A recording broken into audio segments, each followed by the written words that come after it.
নতুন বাংলাদেশে জামাত ইসলামী রাজনীতির নতুন ভিত্তি, নতুন থিওরি বিএনপি কিছুতেই মানতে চাইবে না, এটা শিওর। দর্শক, ইফতার পার্টি থেকে, ইফতার মাহফিল থেকে জামাতের আমির ঐক্যের ডাক দিয়েছেন। দর্শক, একটা খুবই গুরুত্বপূর্ণ খবর, এটা রাজনৈতিক তাৎপর্য অনেক। বিশিষ্টজনদের সম্মানে জামাত ইসলামীর একটা ইউনিট একটা ইফতার মাহফিল আয়োজন করেছে। সেখানে আমিরে জামাত ডাক্তার শফিকুর রহমান বলেছেন, ঐক্যবদ্ধভাবে আগস্ট বিপ্লবের চেতনায় নতুন বাংলাদেশ গড়তে হবে। এর মানে নতুন বাংলাদেশ গড়ার মূল ভিত্তি বা মূল থিওরি হবে আগস্ট বিপ্লব অথবা জুলাই বিপ্লব, যাই বলি। তো এখানে প্রত্যেকটা রাজনৈতিক দল তার রাজনীতি করতে হলে অথবা একটা দেশের একটা হিস্টোগ্রাফি দরকার। যেমন এতদিন বাংলাদেশে 1971 চলত, কিন্তু এই জুলাই আগস্টের বিপ্লবের পর জুলাই আগস্ট চলবে।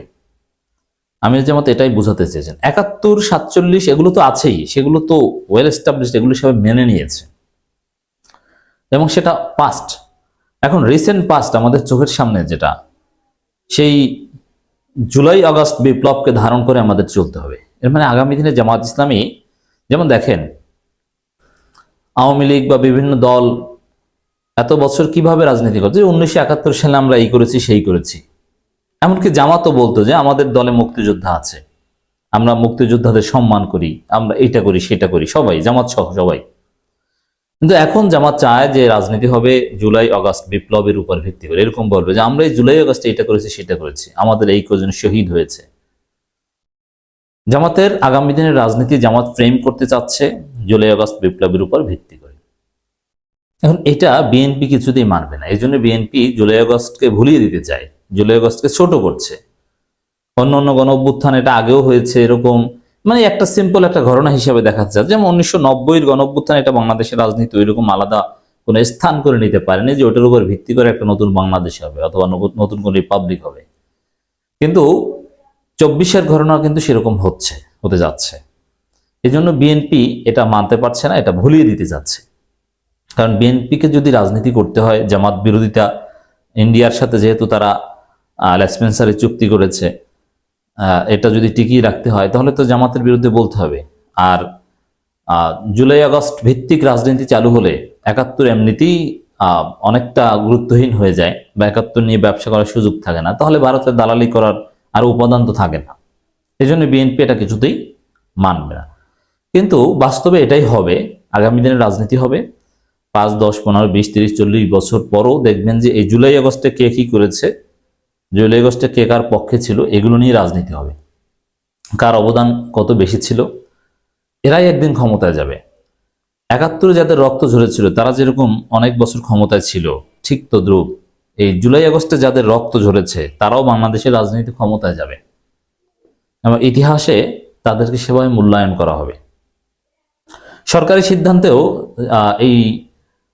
এই বিষয়টার মোটামুটি একটা সার্টিফিকেট পাওয়া গেছে। যেমন সরকার আলাদা অধিদপ্তর করছে, মুক্তিযুদ্ধ মন্ত্রণালয়ের সাথে একেবারে অ্যালাইনমেন্ট ভাবে এটা দেখাচ্ছে তারা, এবং জুলাই যোদ্ধা, জুলাই শহীদ, তাদেরকে মোটা অঙ্কের ভাতা দেয়া, বিভিন্ন মাসিক ভাতা দেয়া, এগুলো একটা উদ্যোগ নিয়েছে, রাষ্ট্রীয় বিভিন্ন সুযোগ সুবিধা দেওয়ার উদ্যোগ নিয়েছে। তা এটা ডেফিনেটলি আগামী দিনের বা নতুন বাংলাদেশের রাজনৈতিক ভিত্তি যে হবে এই 24-এর গণবিপ্লব, এটা সরকারি সিদ্ধান্ত স্পষ্ট হয়েছে।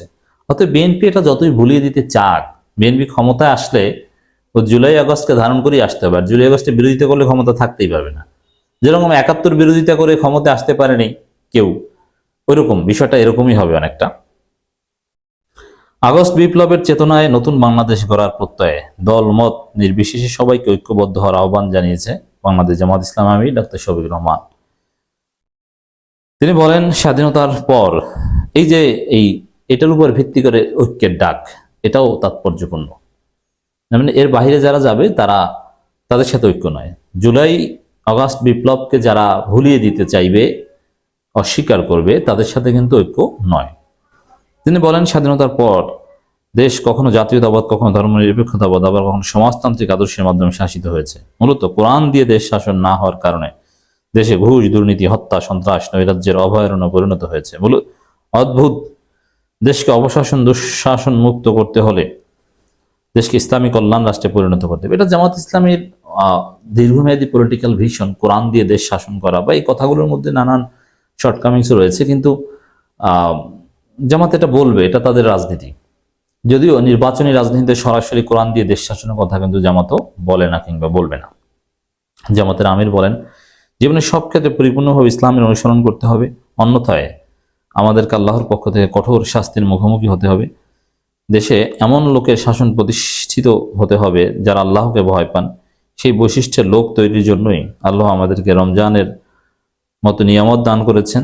তাই দুনিয়ায় শান্তি ও আখিরাতের মুক্তির জন্য আমাদের সকলকে ইসলামের ছায়াতলে ঐক্যবদ্ধ হতে হবে। জামাত ইসলামী কোরআন সুন্নাহর ভিত্তিতে দেশে ন্যায় ইনসাফের সমাজ প্রতিষ্ঠার মাধ্যমে দেশকে দুর্নীতি দুঃশাসন মুক্ত করার দীর্ঘ পরিসরে প্রাণবন্তর প্রচেষ্টা চালিয়ে যাচ্ছে বলেও মন্তব্য করেন ডাক্তার শফিকুর রহমান। জামাত কি নির্বাচন ইশতেহারে বলবে আর কি বলবে না, সেটা যাই হোক না কেন, জামাত নিজেরা চলে কোরআন হাদিস দিয়ে। অতএব তারা ক্ষমতায় গেলে কোরআনের একটা রিফ্লেকশন অ্যাটলিস্ট পাওয়া যাবে। এই জামাতের লোকজন ভালো, সৎ, তুলনামূলকভাবে সৎ, এবং তারা দুর্নীতি করবে না বা অন্য যে কারো চাইতে সৎ। এটা কেন? কারণ তারা নিয়মিত তরবিয়তের মধ্যে থাকে।